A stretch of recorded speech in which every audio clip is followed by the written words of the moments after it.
मिल रही है। शांति से बैठ जाओ। हमारे गुरुदेव श्रील भक्ति वेदांत नारायण गोसाई महाराज जी, हमारे गुरुदेव से जब हमारे गुरुदेव विदेश प्रचार में गए तो वहां पे जो शीला स्वामी महाराज जी की जो सबसे पहली लेडी डिसाइपल थी जदू रानी देवी दासी, तो गुरुदेव ने उनसे पूछा तुम कृष्ण का किसका भजन करती हो? उसने बोला हम कृष्ण का भजन करते हैं। तुम्हारा जीवन का उद्देश्य क्या है? हमारा जीवन का उद्देश्य है कि हमें कृष्ण की प्राप्ति करनी है। तो हमारे गुरुदेव बोले कि देखो मैं तुम्हें एक ऐसा मंत्र दूंगा, अगर तुम उस मंत्र को फॉलो करोगे तो तुम्हें कृष्ण को नहीं ढूंढना पड़ेगा, कृष्ण तुम्हें ढूंढेंगे। तो बोला कि ऐसा भी कोई मंत्र होता है क्या कि हमें कृष्ण को नहीं ढूंढना पड़ेगा, कृष्ण हमें ढूंढेंगे? बोले हाँ, ये हमारी गौड़ीय संप्रदाय की विशेषता है कि हम लोगों के पास एक ऐसा मंत्र है, अगर किसी को वो मंत्र मिल जाए तो उसको कृष्ण को नहीं ढूंढना, कृष्ण उसको ढूंढेंगे। तो गुरुदेव ने बोला कि देखो वो मंत्र क्या है, राधिका चरण रेणु भूषण करिया तनु अनायास से पावे गिरिधारी। अगर कोई राधा जी के चरणों की रेणु से अपने आप को अभिषिक्त करता है तो उसको गिरिधारी अनायास ही मिल जाते हैं। और अपने हृदय में कौन सा भाव धारण करता है? राधिका दासी यदि होए अभिमान, शीघ्र में लाए तब गोकुल कान। राधिका दासी यदि होए अभिमान, अगर कोई अपने मन में इस अभिमान को धारण करता है कि मैं राधा जी की एक दासी हूँ, अपने आप को राधा जी की चरणों की दासी मान के अगर इस अभिमान के साथ कोई भजन करता है तो उसको कृष्ण के पीछे नहीं भागना पड़ता, कृष्ण उसको देखते हैं कि ऐसा कौन सा साधक है जो इस भाव से भजन कर रहा है। तो ये बरसाना धाम बहुत श्रेष्ठ है, क्योंकि हम जो गौड़िया वैष्णव लोग हैं, दो सिचुएशन होती है विरह में। एक है कि राधा जी को कृष्ण से विरह हो रहा है और एक है कि कृष्ण को राधा जी से विरह हो रहा है। बताओ दोनों में से श्रेष्ठ कौन सा है? राधा जी कृष्ण के विरह में या कृष्ण राधा जी के विरह में? राधा जी कृष्ण के विरह में। हम जो गौड़िया वैष्णव है ना, हम राधा जी को कृष्ण के विरह में नहीं देख सकते। हम लोग क्या चाहते हैं? क्या कीर्तन है वो? श्री कृष्ण विरहे राधिकार दशा अमितो सहिते नारी, कि श्री कृष्ण विरह राधिका दशा अमितो सहिते नारी, कि अगर राधा जी कृष्ण के विरह में है उस समय जो राधा जी की दशा होती है उसको देख के मंजरियों को बड़ा दुख होता है और उनको बड़ा आनंद आता है जब इसका विपरीत देखती है, क्या कि कृष्ण राधा जी के विरह में है। तो ये जो स्थान है, ये स्थान कैसा है? यहाँ पे कृष्ण किसके विरह में होते हैं? राधा जी के। क्योंकि वो बरसाना में किस लिए आते हैं? यहाँ की महिमा को कौन कहे जहाँ श्याम धरे सखी वेश। बरसाना की महिमा को कौन बोल सकते हैं जहाँ पे श्याम सुंदर भी कौन सा वेश धारण करके आते हैं? सखी का वेश धारण करके आते हैं। कई बारी मेहंदी लगाने वाली बन जाते हैं, कभी आलता लगाने वाली बन जाते हैं, कभी चूड़ी बेचने वाली बन जाते हैं, अनेक सखियों के वेश को धारण करते हैं। और तो कहना ही क्या, मयूर के वेश में भी आते हैं। एक बारी जब राधा जी ने मान कर लिया तो सामने पीछे ऊपर मयूर कुटी है। जब राधा जी ने मान कर लिया, वो मयूर कुटी है। जब राधा जी ने मान कर लिया, वहां मानगढ़ है पीछे। तो राधा जी ने जब मान कर लिया तो मान करते करते क्या हुआ, कृष्ण जो है राधा जी के मान को तोड़ने के लिए एक एक कदम ऊपर जा रहे हैं, राधा जी का मान और बढ़ता जा रहा है, राधा जी और ऊपर जाते जा रही है। करते करते करते राधा जी बिल्कुल पहाड़ की चोटी पे पहुंच गई और उनका मान भी बिल्कुल पहाड़ के शिखर पे पहुंच गया। अब कृष्ण ने देखा मान तोड़े तो तोड़े कैसे, तो वो है मानगढ़, ये है मयूर कुटी। तो क्या किया, राधा जी मान करके बैठी है और उतने में ही कृष्ण क्या करते हैं, एक मयूर का रूप धारण करते हैं और मयूर का रूप धारण करके सामने आके मयूर की तरह नृत्य करना शुरू करते हैं। तो राधा जी देखती है, अरे इतना सुंदर मयूर, ऐसा तो कभी नृत्य देखा ही नहीं है। तो राधा जी के मन में लोभ आ जाता है और राधा जी भी क्या करती हैं, वहां पे आके फिर मयूरनी की तरह उनके साथ नृत्य करती है। तो जहाँ पे श्याम सुंदर और श्रीमती राधा रानी ने मयूर और मयूरनी बन के नृत्य किया, वो है मोर कुटी। तो यहाँ पे राधा जी का मान भंग करने के लिए कृष्ण अनेकों प्रयास करते हैं।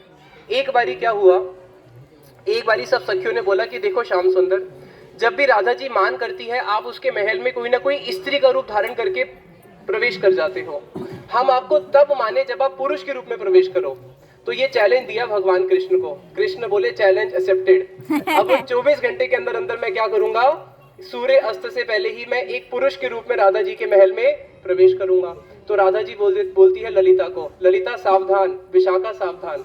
सारी सखियां सावधान हो जाती है और बरसानों को चारों ओर से घेर लेती है कि आज किसी भी पुरुष को महल के अंदर नहीं आने देना है। तो जब पूरे के पूरे बरसानों को चारों ओर से घेर लिया जाता है तो कृष्ण बोलते हैं मैंने चैलेंज एक्सेप्ट तो कर लिया, लेकिन अब करूं तो करूं कैसे। मधुमंगल के पास जाते हैं, मधुमंगल तू ही कोई उपाय बता दे। मधुमंगल बोलते हैं बस अभी एक उपाय बताता हूँ। तो मधुमंगल ब्राह्मण पुत्र है, मधुमंगल ने क्या किया, उसके हाथ में जो पोथे होते हैं ग्रंथ के, पुराण के, उसने कृष्ण को दे दिए। कृष्ण को बोले इसको अपने बगल में दबा ले। और कृष्ण को क्या किया, एक बूढ़ा सा ब्राह्मण का वेश बना के उसको एक ब्राह्मण बना दिया और उसकी जटाएं वटाएं रख के उसके हाथ में एक पोथी दे दी। और मधुमंगल बोला कि अब जब मैं ही देखो नहीं पहचान पा रहा, मैं तेरा सखा हूं, तो सखियां कैसे पहचानेंगी। तो उतने में क्या किया, कृष्ण जो है वो ब्राह्मण का रूप धारण करके बरसाना के बिल्कुल बाहर सीमा में आ जाते हैं। लेकिन पहले से ही था कि आज किसी भी पुरुष को अंदर नहीं आने देना, चाहे वो साधु हो सन्यासी हो, कोई भी आज अंदर नहीं आएगा। अब कृष्ण वहां पे जब टहल रहे होते हैं, देखते हैं तो गोपियों ने पूरा पहरा लगाया हुआ है, अब अंदर कैसे जाऊं। उतने में तुंग विद्या सखी मिलती है।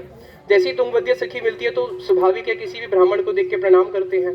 तो उसने बोला तेरे पति का नाम दुर्बल गोप है ना, तू इस गांव के रहने वाली है ना, तेरा नाम तुंग विद्या है ना, तेरी सास का नाम ये है ना, तेरे ससुर का नाम ये है ना। वो तो सोचे पड़ गई, उसने कहा ये तो सब कुछ जानता है, चलो इसको ललिता के पास लेके चलती हूँ। अरे ललिता देख, मुझे एक ऐसा ब्राह्मण मिला है जो सब कुछ जानता है, सर्वज्ञ है। ललिता से बोला अरे हाँ हाँ तू ललिता है, मैं अच्छे से जानता हूँ, मुझे ये भी पता है तेरा कौन से गांव में जन्म हुआ है, तेरी सास का नाम क्या है, सारा कुछ बता दिया। ललिता बोली इसमें कौन सी बड़ी बात है, मैं तो ब्रज में सब मुझे जानते हैं कि मैं ललिता हूँ, इस गांव के रहने वाली हूँ, मैं तो तब मानूं जब आप ये बताओ मेरे मन में क्या चल रहा है। तो उस ब्राह्मण ने कहा देख तेरे मन में क्या चल रहा है मैं ये बताता हूँ। तेरे मन में ये चल रहा है कि कहीं मेरी स्वामिनी को कोई आज परास्त ना कर दे। तो एकदम से वो चकित हो गई, अरे ये तो मेरे मन की बात भी जानता है। और अच्छा बताओ कि क्या हम आज विजयश्री होंगे या हम परास्त हो जाएंगी। बोला देखो जो तुम्हारे नक्षत्र है उससे लग रहा है कि आज तुम्हारा विजय प्राप्त करना बहुत मुश्किल है, लेकिन एक उपाय मेरे पास है, अगर वो उपाय मैं करूंगा तो तुम्हारी स्वामिनी आज विजय श्री को प्राप्त कर सकती है। अच्छा बताओ क्या उपाय है।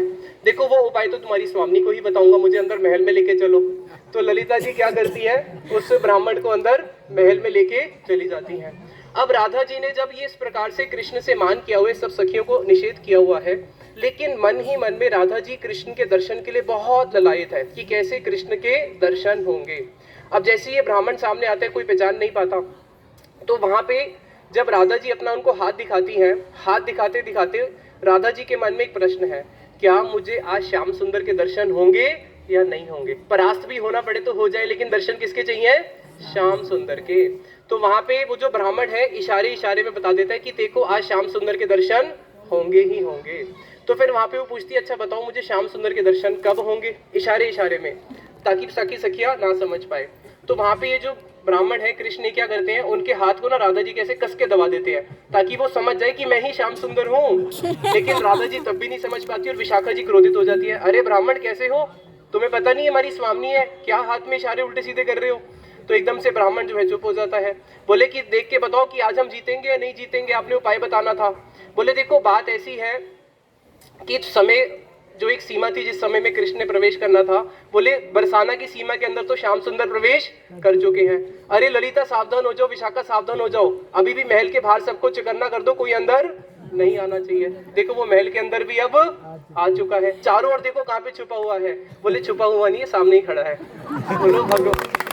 तो इस प्रकार से भगवान कृष्ण जो है अनेकों अनेकों रूप धारण करके कहाँ पे आते हैं, राधा जी के इस महल में प्रवेश करना चाहते हैं। और आज देखो हमारा कितना सौभाग्य है, हमें गुरुदेव के अनुगत्य में श्रील भक्ति वेदांत नारायण गोसाई महाराज की जय उस महल में प्रवेश मिल रहा है, जहाँ पे प्रवेश के लिए कृष्ण भी क्या करते हैं, अनुनय विनय प्रार्थनाएं करते हैं कि मुझे राधा जी के महल में प्रवेश मिले। तो इसलिए हमारे गुरुदेव बोलते थे कि ब्रज में आना, ब्रज में आके इन सारे स्थानों पे जाना, ये कोई साधारण बात नहीं है, ये कोई ना कोई भगवान की विशेष कृपा होती है, तभी हम इन सारे स्थानों पे आ पाते हैं। और देखो जिस प्रकार से अगर किसी को विदेश जाना है, क्या बिना पासपोर्ट के जा सकता है, नहीं जा सकता। बिना वीजा के जा सकता है, नहीं। उसी प्रकार से भगवान के उस गोलोक धाम जाने का पासपोर्ट क्या है, ये पासपोर्ट है। किन किन के पास है ये पासपोर्ट, देखो जिन जिन के पास पासपोर्ट है उन सबके लिए तालियां, क्योंकि उनको पासपोर्ट मिल गया। तो ये कलयुग में भगवान का नाम बहुत सुलभ है, कलयुग में भगवान का धाम बहुत सुलभ है, भगवान की भक्ति बहुत सुलभ है। और इतना दुर्लभ मानव जन्म मिलने के बाद भी, इतना सुलभ नाम होने पर भी, इतना सुलभ भगवान का धाम होने पर भी, जिसने भगवान के नाम का आश्रय नहीं लिया, भगवान के धाम को प्राप्त नहीं किया, उससे बड़ा दुर्भागा जीव इस जगत में कोई नहीं है। यानी कि जिनके पास ये पासपोर्ट नहीं है वो सारे के सारे कौन है, दुर्भागा। और जिसके पास पासपोर्ट है वो कौन है, सौभाग्यवान। तो अब आप बताओ क्या बनना चाहते हो, दुर्भाग्य जीव या सौभाग्यवान? सौभाग्यवान। इसलिए हमारे श्रील भक्ति विनोद ठाकुर जी अपने कीर्तन में बोलते हैं, दुर्लभ मानव जन्म लभिया संसारे, कृष्ण ना भजी नु दुख काहि बकारे। अरे इतना दुर्लभ मानव जन्म मिल गया, अगर अब तुमने कृष्ण का भजन नहीं करा तो अगले जन्म में अपने दुख किसके पास जाके रोगे? आज तो हम चाहें तो अपने दुखों को जाके भगवान के पास रो सकते हैं ना, और अब भगवान की भक्ति कर सकते हैं, प्रार्थना कर सकते हैं, और भगवान जीवों की प्रार्थनाओं को सुनते हैं। भगवान ने मनुष्य जन्म क्यों बनाया, इसको समझो। भगवान जो है, भगवान स्तुति प्रिय है, भगवान को स्तुति अपनी बहुत अच्छी लगती है, भगवान को अपनी प्रार्थनाएं सुनना बहुत अच्छा लगता है। लेकिन केवल एक मानव शरीर ऐसा है जिसमें हम भगवान से प्रार्थना कर सकते हैं। मानव शरीर को छोड़ के ऐसा कोई योनि नहीं है जिसमें हम भगवान से प्रार्थना कर सके।